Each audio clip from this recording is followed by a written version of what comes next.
effroyable.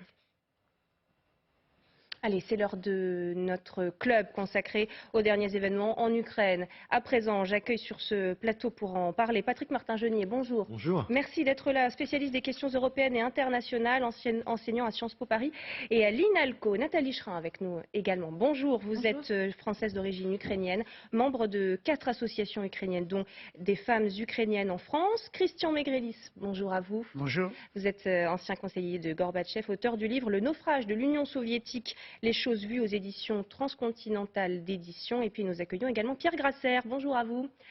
Vous êtes chercheur associé au laboratoire CIRIS, spécialiste des questions relatives à la défense russe.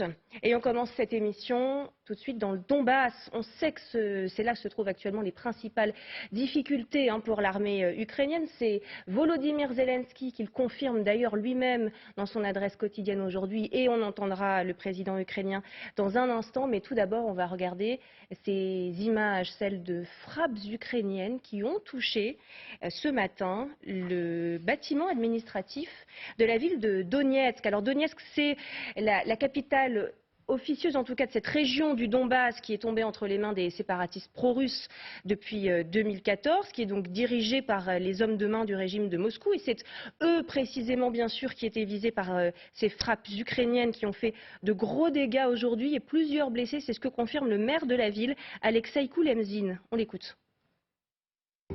Évidemment, il y avait des gens dans ce bâtiment. On y travaille 24 heures sur 24, donc il y a des blessés. Ils ont été transportés à l'hôpital pour déterminer la gravité de leur état.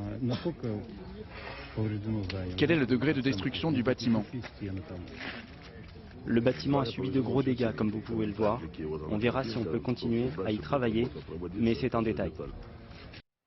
Alors, on va entendre dans un instant les enquêteurs qui sont déjà sur le site. Mais tout d'abord, on retourne en France, on écoute Jean-Luc Mélenchon qui s'exprime en direct de cette marche contre la vie chère. Et c'est ce qu'ils font lorsqu'ils répondent